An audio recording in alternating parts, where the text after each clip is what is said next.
जय हिंद दोस्तों। एक्चुअली ये चैप्टर नहीं है, ये एक कहानी है इंडियन इकोनॉमिक्स की उभरने की। ये कहानी है 1991 की। ये कहानी है डॉक्टर मनमोहन सिंह की, जिन्होंने पूरा इंडियन इकोनॉमी को चेहरा को बदल के रख दी सबके सामने। इसको चैप्टर की तरह नहीं पढ़ना, मैं इसको कई हिस्से में पढ़ाऊंगा, इंटरेस्टिंग होगी, मजा भी आएगा, कुछ सीखने के लिए मिलेगा। ठीक है, चलो पढ़ते हैं इस कहानी को। बंद करते हैं। कहानी शुरू करने से पहले एक महान खिलाड़ी के बारे में जान लेते हैं, जो भी इंग्लैंड में चल रही है कॉमनवेल्थ गेम की गोल्ड मेडल की विजेता है।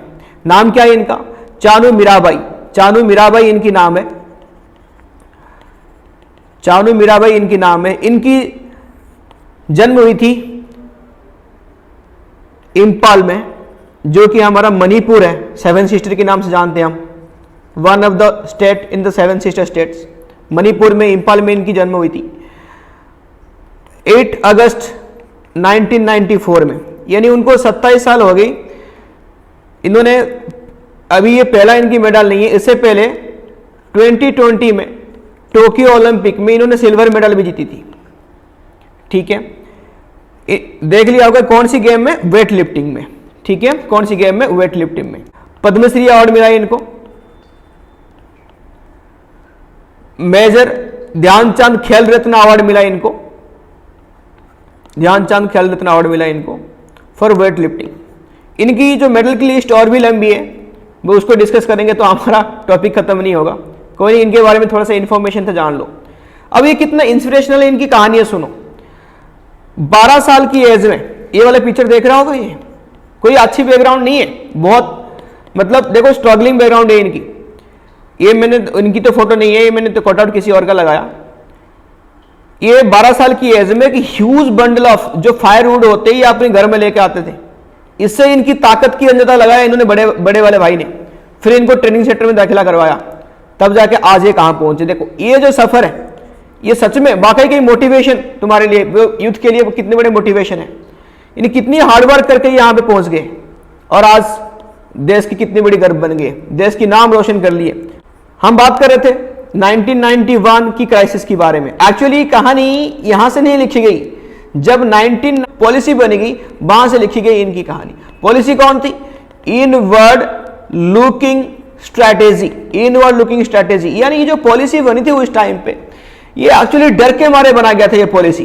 ताकि इनकी मन में क्या डर था? पहली डर कि कोई और, अगर हम ओपन इकोनॉमी करेंगे तो जाहिर सी बात है कोई और कंपनी तुम्हारे इंडिया में आ जाएगा, क्या पता वो कितने साल तक फिर रूल कर जाए, फिर हम इंडिया जो है डिपेंडेंट हो जाए, फिर गुलाम बन जाए।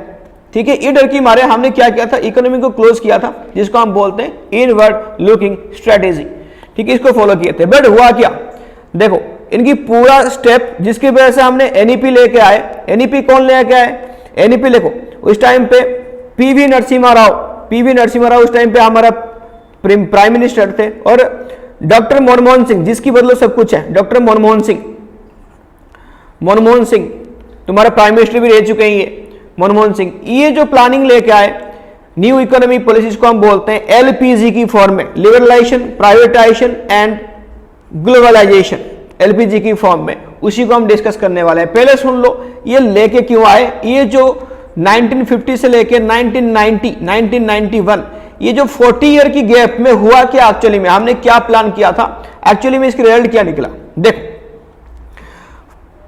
Reason poor performance of public sector. जो गवर्नमेंट पीएसयूज थे तो उनकी poor performance due to disappointing because of monopoly, corruption, disruption. यानी गवर्नमेंट की जो सोच के गवर्नमेंट ने, एक्चुअली देखो कोई प्लानिंग जो गवर्नमेंट करती है वो स्टार्टिंग से खराब नहीं होती, बाद में क्या करते हैं जो सिस्टम से कुछ लोग हैं, यानी यहां पे करप्शन फैल गई, मोनोपोली फैल गई, यानी परफॉर्मेंस जिस लेवल पे चाहिए था उस लेवल पे हुआ नहीं।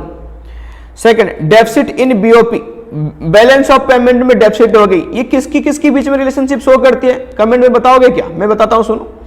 ये एक्सपोर्ट एंड इंपोर्ट के बीच में रिलेशनशिप शो करने वाला ये अकाउंट है एक बीओपी। यानी यहां पे foreign payment of import is exceed foreign received from export. यानी क्या हुआ? हमारा उस टाइम पे इंपोर्ट ज्यादा हो गया, इंपोर्ट जो है ज्यादा हो गया, इंपोर्ट बढ़ गई। किससे? एक्सपोर्ट से इंपोर्ट बढ़ गई, यानी हमारा पेमेंट ज्यादा हो गया। आफ्टर इंपोजिंग हाई टैक्स, हमने उस टाइम पे हाई टैक्स लगाया था कि अगर बाहर से कोई इंपोर्ट करेगा तो यहाँ पे उसके ऊपर कम से कम 250% की हमने टैक्स लगा दिया था, यानी इतना गुना वो बढ़ जाएगा। बट हुआ क्या, फिर भी उसके बाद भी हमारा इंपोर्ट बढ़ने लगी देन एक्सपोर्ट। ठीक है, inflationary price due to high money supply, यानी मनी सप्लाई ज्यादा होगी, लोगों की डिमांड ज्यादा होगी, बट जो प्रोडक्शन है जीडीपी की, जो ग्रोथ है एक्चुअली रियल जीडीपी की, वो हो गई कम, इसलिए इन्फ्लेशन क्या हो गया, बढ़ गया। Fall in foreign exchange reserve, ये देखो इसकी बात सुनना, 1991 में हमारे पास इवन 2 वीक्स के लिए, 2 हफ्ते के लिए हमारे पास क्या था, कोई फॉरेन एक्सचेंज था नहीं था, ताकि हम अपनी इंटरेस्ट भी पेमेंट कर सके। इतनी हालत खराब हो गई थी 1991 में, इकोनॉमिक क्राइसिस करा था। तो ह्यूज बर्डन ऑफ डेट, यानी एक्सपेंडिचर ऑफ गवर्नमेंट की खर्चा बहुत ज्यादा हो गया then that of the revenue. तो इसलिए उसी टाइम पे पहले फर्स्ट टाइम इंडिया 1991 में, ये 1991 में इंडिया ने आईएमएफ से लोन भी लिया था। यानी आज तक कभी 1993 के बाद अभी तक इंडिया ने आईएमएफ से लोन ले लिया, बट उस टाइम पे क्राइसिस इतनी बढ़ गई थी तो उसको लोन लेना पड़ा था। Inefficient management, due to inefficient management, जो मैनेजमेंट होगा तो क्या होगा, जितना गवर्नमेंट की रेवेन्यू आना था उतना आ नहीं पाया, खर्चा मीट नहीं हो पाई, तो लोन बढ़ते गए। ठीक है, ये सारे पॉइंट ध्यान रखना, ये किस लिए हुए थे, ये न्यू इकोनॉमी पॉलिसी की जो रीजन थे, इतनी एडवर्स कंडीशन हो गया था हमारे इंडियन इकोनॉमी का, तो इसके लिए एनईपीआई न्यू इकोनॉमिक पॉलिसी आई। नेक्स्ट चलो, न्यू इकोनॉमी पॉलिसी 1991, इसके बारे में कैसे कैसे आया, कैसे कैसे इंप्लीमेंट करा हमने, वो देखो।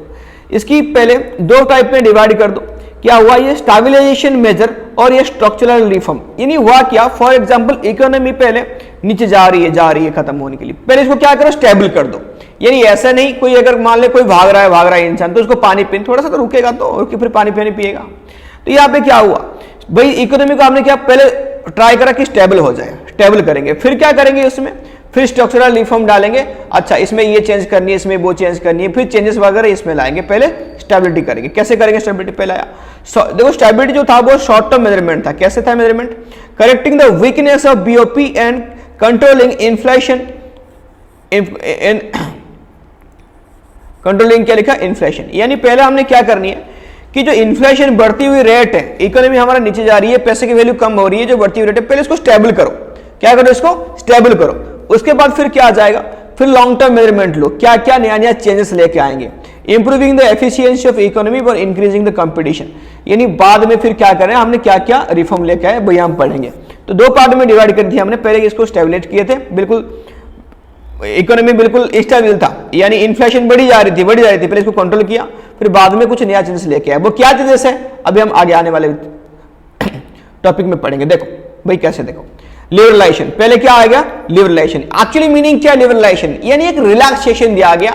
ये हर चीज के ऊपर पहले पीएसयूज यानी गवर्नमेंट की क्या था, गवर्नमेंट की यहाँ पे लाइसेंस चाहिए था हर चीज को करने के लिए, तो इसको थोड़ा सा कम कर दिया गया। तो पहले हम पढ़ेंगे इंडस्ट्रियल रिफॉर्म। इंडस्ट्रियल हमने क्या क्या रिफॉर्म लेके आए, रिडक्शन इन इंडस्ट्रियल लाइसेंसिंग, पहले हमने क्या किया, अभी इसके बारे में बात करना, पहले इसको समझ लो कि ये था कि उस टाइम पे अगर तुम कोई नया इंडस्ट्री सेटअप करने जा रहे हो, उसके लिए लाइसेंस चाहिए।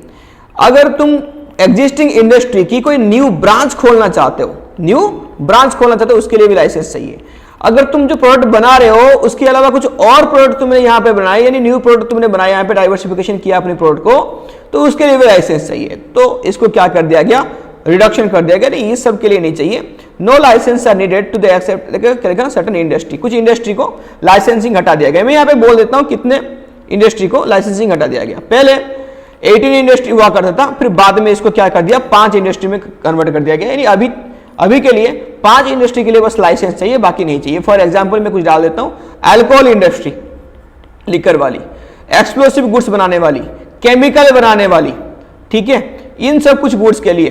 और एक ले लो जो डिफेंस इंडस्ट्री है, वहां पे जो तुम्हारा क्या नाम है इसका, जो आर्म्स एमुनिशंस बनते हैं, एटॉमिक एनर्जी, तो इस सब के लिए क्या हमने बनाया कि लाइसेंस रहेगा, बाकी सब में लाइसेंस हटा दिया गया। Decrease in role of private sector, यानी जो प्राइवेट सेक्टर की decrease in role of public sector, जो पब्लिक मतलब गवर्नमेंट सेक्टर की जो रोल था वो यहाँ पे हटा दिया गया। पहले 17 इंडस्ट्री हुआ करते थे, अभी इसको कितना कर दिया गया, 3 इंडस्ट्री, बाकी सबको प्राइवेटाइजेशन कर दी गई। कौन सी जो 3 इंडस्ट्री रह गया, defence equipment, atomic energy, railway, ठीक है। Next, D reservation under SSI, पहले एसएसआई को प्रोटेक्शन देने के लिए गवर्नमेंट ने कुछ प्रोडक्ट को रिजर्व किया था कि यही प्रोडक्ट जो है वो कौन बनाएगा, ओनली एसएसआई बनाएगा, और उनको कंसेशन दिया करते थे। कंसेशन तुम्हारा फ्री इलेक्ट्रिक बिल, टैक्स में कंसेशन मिल गई, वाटर सप्लाई फ्री है, ताकि वो कम्पीट कर सके। बट अभी उसको हटा दिया गया और उसको क्या कर दिया गया, मैक्सिमम जो एसेट्स इन्वेस्टमेंट वो कितना बढ़ा दिया गया, वो 5 लाख था पहले, अब तो उसको क्या कर दिया गया, 1 करोड़ कर दिया गया। The price is allowed to fix by the market force. अगर सच में इनकी गुड्स अच्छा होगा तो मार्केट इसको अपने आप डिसाइड कर लेगी कि इतनी प्राइस कितनी होगी, तो यानी क्वालिटी के ऊपर ध्यान दिया गया। नेक्स्ट MRTP यानी monopoly and restrictive trade practice, इसको क्या कर दिया गया, हटा दिया गया। यानी मोनोपोली जो प्रैक्टिस था लार्ज कैप की, तो उसको हटा दिया गया। कैसे हटाया गया, पहले एक एक्ट लेके आ गया 2000 कौन सी, कंपटीशन एक्ट 2002 में, फिर बाद में यहां पे है नहीं, मैं लिख लेता हूं, फिर बाद में भाई सेम कंपटीशन अमेंडमेंट एक्ट जो है वो 2007 में लेके आया गया, फिर बाद में फिर इसको दोबारा अमेंडमेंट कर दिया गया 2009 में। ठीक है, आगे की कहानी हम बाद में पढ़ेंगे, आज के लिए इतना। ठीक है।